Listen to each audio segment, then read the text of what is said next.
Pengertian hadis, sunnah, khabar dan asar. Hadis secara bahasa berasal dari kata hadatha yang berarti ucapan, sedangkan secara istilah adalah segala sesuatu yang bersumber dari Nabi Muhammad SAW, baik berupa perkataan, perbuatan atau tetapan. Contohnya, qala Rasulullah SAW, innamal a'malu binniyat. Yang kedua ada sunnah. Secara bahasa berarti kebiasaan atau metode hidup. Sedangkan secara istilah segala sesuatu yang diriwayatkan dari Nabi Muhammad SAW berupa perkataan, perbuatan dan ketetapan sebagai contoh atau pedoman dalam kehidupan. Contohnya, kana Nabi sallallahu alaihi wasallam idza dakhala al-masjida bada'a bi rak'ataini. Ini ada khabar. Secara bahasa, khabar berarti berita atau informasi, sedangkan secara istilah segala riwayat ya atau informasi baik yang berasal dari Nabi Muhammad SAW, dari sahabat atau dari selain mereka. Contohnya, qila innal Umar radhiyallahu anhu kana yajlidu man yafti bi ghairi ilmi. Dari asar. Secara bahasa, asar berarti bekas, jejak atau sisa peninggalan, sedangkan secara istilah riwayat dari sahabat tabi'in baik berupa perkataan atau perbuatan mereka. Namun sebagian ulama menggunakan istilah asar sebagai sinonim dari hadis. Materi kedua, yaitu dalil kehujaan hadis. Ini ada beberapa poin, saya langsung saja ke takrir. Secara bahasa, menetapkan atau membenarkan sedangkan secara istilah, takrir adalah bentuk persetujuan Nabi Muhammad SAW terhadap perkataan, perbuatan atau sikap seseorang yang beliau ketahui namun tidak beliau tolak atau larang.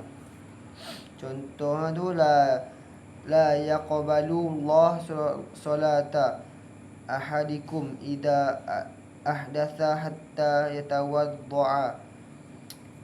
Lanjut ke takyid.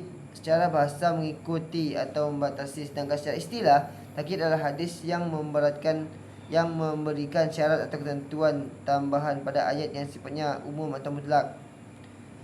Selanjutnya ada tafsir. Secara bahasa, tafsir adalah menjelaskan atau merinci, sedangkan secara istilah tafsir adalah hadis yang menjelaskan secara rinci hukum-hukum atau ayat-ayat yang disebutkan secara global, ijmal dalam Al-Quran. Selanjutnya ada taksyis. Secara bahasa, taksyis adalah mengkhususkan, sedangkan secara istilah taksyis adalah ketika hadis yang mengkhususkan makna ayat Al-Quran yang datang dalam bentuk umum. Contohnya, khudu anni khuduwi anni qad ja'ala Allah lahunna sabilan al-bikru bil bikri jaldu mi'atin wa nafsu sunatin wasayyibu bi syadibi jaldu mi'atin wa rajmu.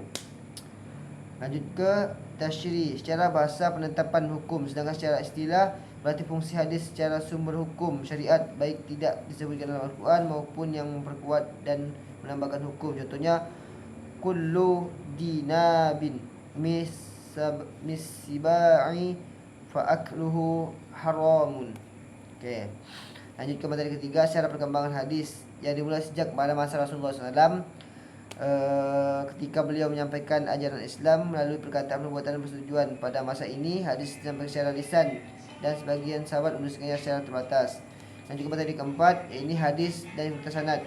Hadis mutawatir.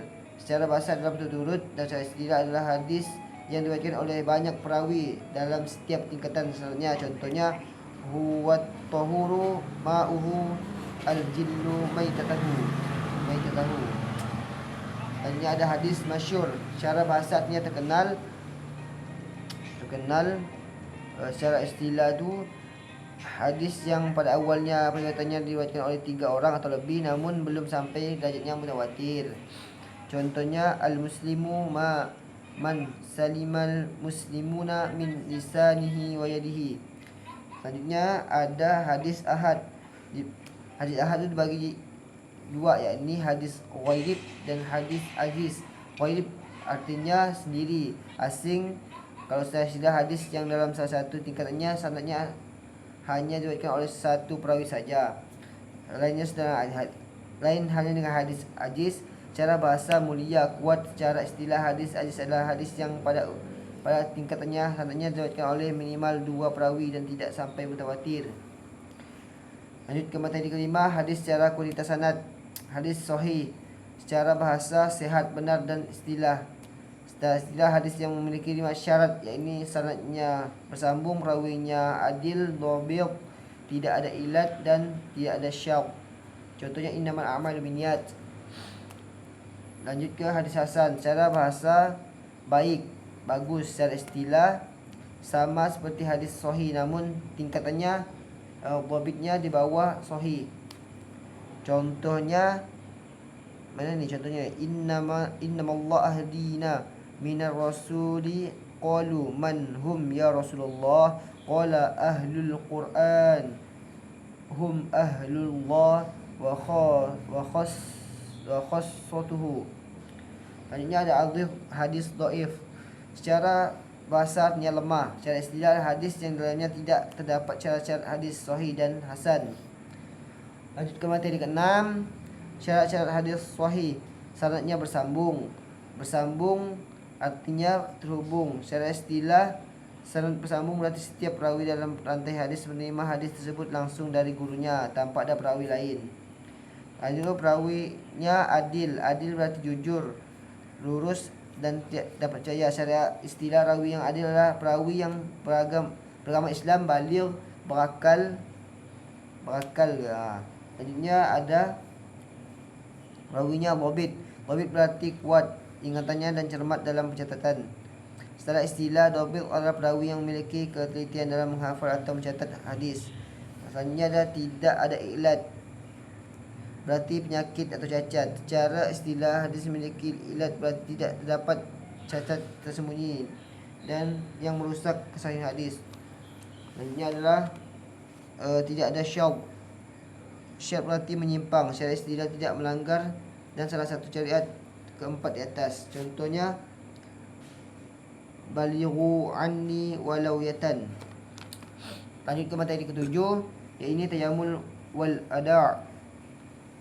Tahammul berasal dari akar kata hamala yang berarti memikul atau menerima. Secara istilah, tahammul adalah proses penerimaan hadis oleh seorang murid dari gurunya. Ada' berarti menyampaikan atau mengantarkan. Secara istilah, ada' adalah proses menyampaikan hadis oleh seorang perawi kepada orang lain, baik secara lisan, tulisan atau dengan perantara. Lanjut ke materi ke-8, hadis maudhu'. Secara bahasa, kata maudhu' berarti meletakkan, dari bahasa wadhu'a yadhu'u. Secara istilah, mana ni? Secara istilah hadis palsu yang disebutkan kepada Nabi Muhammad SAW padahal beliau tidak pernah mengucapkannya, baik secara sengaja atau karena kebohongan. Contohnya man arafa nafsuhu faqad arafa rabbahu. Contoh baru. Lanjut ke rijalul hadis. Secara bahasa rijal adalah bentuk jamak dari rajul yang berarti laki-laki atau orang-orang. Al-hadis berarti perkataan, ucapan atau tetapan yang bersumber dari Nabi SAW. Secara istilah rijalul hadis adalah ilmu membahas tentang para perawi hadis. Contohnya pada hadis yang berbunyi idza mata ibnul adam an qata'a amaluhu illa min thalathin shadaqatin jariyatin au ilman yuntafa'u bihi au waladin salihin yad'u lahu. Lanjut ke materi ke-10, yaitu ilmu asbabul wurud. Secara bahasa asbab berarti sebab atau alasan asal, sedangkan al-wurud berarti datang, sampainya. Secara istilah, ilmu wurud adalah ilmu yang membahas sebab, latar belakang atau peristiwa tertentu yang menjadi alasan Nabi Muhammad SAW mengucapkan suatu hadis. Contohnya apa nih? Contohnya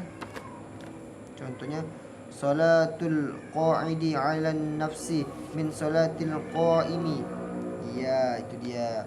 Lanjut ke materi ke-11, yaitu ilmu takhrij hadis. Secara bahasa, kata takhrij berasal dari kata kerja kharaja yang berarti mengeluarkan. Secara istilah, kharaj hadis adalah proses ilmiah untuk menelusuri sumber asal suatu hadis. Contohnya mentakhrijkan dengan lafaz, yaitu dengan cara menelusuri hadis yang membuat kata. Okey.